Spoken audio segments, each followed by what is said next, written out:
Hi అండి. అందరూ ఎలా ఉన్నారు? నేనైతే చాలా బాగున్నాను. ఈరోజైతే కేవలం 4 ఇంగ్రీడియంట్స్‌తో ఒక మంచి స్వీట్ రెసిపీ అయితే మీ ముందుకు వచ్చేసానండి. సో, అదేంటో, అది ఎలా చేయాలి, దాని ప్రిపరేషన్ ఎలా ఉంటుంది, ఒకసారి అయితే చూసేద్దాం. దానికోసం ఒక 5-6 బ్రెడ్ పీసెస్ని ఇట్లా కట్ చేసుకోవాలి. కట్ చేసుకున్న తర్వాత ఒక నేను దొడ్ల గీ అయితే తీసుకున్నాను. గీ తీసుకొని ఆ గీలోనే డ్రై ఫ్రూట్స్ అన్నీ అయితే లైట్గా రోస్ట్ చేసుకోవాలి. సో, దానికోసం అంటే నేను ఇక్కడ డ్రై ఫ్రూట్స్ని కంప్లీట్గా దగ్గరగా చాప్ చేయకుండా ఇట్లా చితగొడుతున్నాను. ఏంటబ్బా వెరైటీగా చితగొడుతున్నాను ఏంటబ్బా, ఎక్కడా చూడలేదు కదూ, చెప్తాను, అది కూడా చెప్తాను. ఇది లైట్గా నోటికి పంటికి తగులుతూ ఉంటే చాలా టేస్ట్గా ఉంటుందండి. సో, అందుకని చెప్పేసి లైట్గా చితగొడుతున్నాను. మరీ డీప్గా అయితే ఫైన్గా అయితే నేనైతే ముక్కలుగా చేయలేదు. సో, ఇట్లా నోటికి తగులుతూ ఉండడం కోసం అలా చేశాననమాట. దీంతోపాటు బాదంతో పాటు cash, pumpkin seeds, sunflower seeds, ఇంకా మన దగ్గర ఏవైనా డ్రై ఫ్రూట్స్ ఇంకా ఉంటే యాడ్ చేసుకోవచ్చు. ఆఫ్టర్ దట్ దీనిలోన కొంచెం గీ వేసుకొని లైట్గా రోస్ట్ అయితే చేసుకోవాలండి. సో, అలా రోస్ట్ చేస్తే వస్తుంది కదా వాసన, ఆహాహాహా భలే వస్తుంది. సో, అలా రోస్ట్ అయ్యే వరకు నీట్గా సిమ్మర్లో పెట్టి రోస్ట్ చేసుకోండి. ఒక చిన్న చిట్కా అండి, ఇది ఫుల్లో పెడితే మంటలు వచ్చేసి బొగ్గు ముక్కలే కూర్చుంటాయి. సో, డ్రై ఫ్రూట్స్ని ఎప్పుడు కూడా సిమ్మర్లో పెట్టి చేసుకోవాలన్నమాట. సో, మనం ఓన్లీ ఇక్కడ యూజ్ చేసేవి 4 ఇంగ్రీడియంట్స్ అండ్ కడాయి కూడా చేంజ్ చేయము. అన్నీ ఒకదాని తర్వాత ఒకటి నిదానంగా వేసుకుంటూ పోతాం. అండ్ ఒక చిన్న చిట్కా అండి, ఈ గీ వేసేటప్పుడు మొత్తం అంతా కలిపి గీ ఒకేసారి వేసేయకూడదు. 2 స్పూన్స్ వేసి, కొన్ని బ్రెడ్స్ వేసి, అవి రోస్ట్ అయ్యాక మళ్ళీ 2 స్పూన్స్ వేసి, ఆయిల్ వేడెక్కినాక అలా కొంచెం గీ చుక్కల వాసన అంత భలే వస్తుంది కదండి. సో, అలా వచ్చినాక ఇట్లా మనం ఆల్రెడీ చాప్ చేసుకున్న బ్రెడ్ పీసెస్ అయితే వేసుకోవాలండి.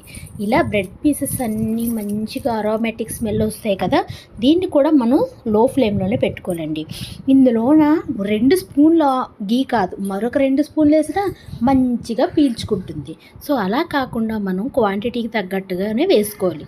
ఫస్ట్ ఒక ట్రిప్ అయిన తర్వాత మళ్ళీ గీ వేసుకొని మళ్ళీ అలా అయితే చేసుకోవాలి. అలా రోస్ట్ చేసుకొని ఒక బౌల్లో తీసుకొని పక్కన పెట్టుకోవాలి. తర్వాత ఏమో కస్టర్డ్ పౌడర్ తీసుకోవాలండి. సో, ఈ కస్టర్డ్ పౌడర్ని నేను వీక్ఫీల్డ్ నుంచి తీసుకున్నాను. ఈ కస్టర్డ్ పౌడర్ని ఒక 2 స్పూన్స్ తీసుకొని మంచిగా హాట్ మిల్క్తో బాగా మిక్స్ చేయాలి. ఇది మంచిగా ఉండలు లేకుండా మిక్స్ కొట్టుకోవాలి. ఇట్లా స్పూన్తో నీట్గా మిక్స్ చేసుకున్న తర్వాత మన ప్రాసెస్ స్టార్ట్ అవుతుంది. సో, ఇది చాలా సింపుల్ ప్రాసెస్ అండి.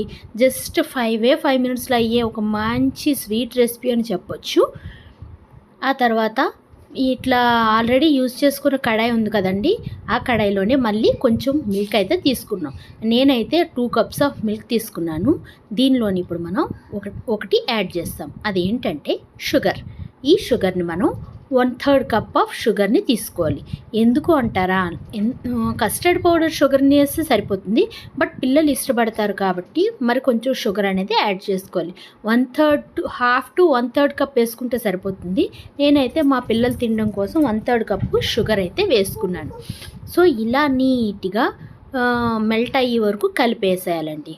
ఇలా కలిపేయడం వల్ల ఏమవుతుందంటే మంచిగా కరిగిపోయి ఒక మంచి దగ్గర స్మెల్ అయితే వస్తుంది. ఇలా దగ్గరగా అయిన తర్వాత ఆల్రెడీ మనం కలిపి పెట్టుకున్న కస్టర్డ్ని మిల్క్ని కలిపి పెట్టుకున్నాం కదా, సో దాన్ని అయితే మిక్స్ చేయాలి.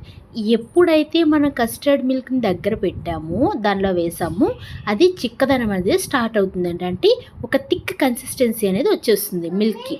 సో, అలా ఒక థిక్ కన్సిస్టెన్సీ వచ్చినాక మనం ఆల్రెడీ రోస్ట్ చేసి పెట్టుకున్న డ్రై ఫ్రూట్స్ అన్నిటినీ కూడా వేసేయాలి. బాదంతో పాటు క్యాష్యూస్, తర్వాత సీడ్స్ కూడా నేను కొన్ని రకాల సీడ్స్ అనేది వేసాను.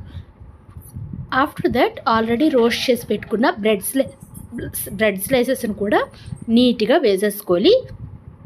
1 బై 1 పరుచుకుంటూ, అలా పరుచుకుంటూ వేసిన తర్వాత మనకి అంతేనండి, డన్. ఆల్మోస్ట్ మన కస్టర్డ్ బ్రెడ్ అయితే రెడీ అయిపోయింది.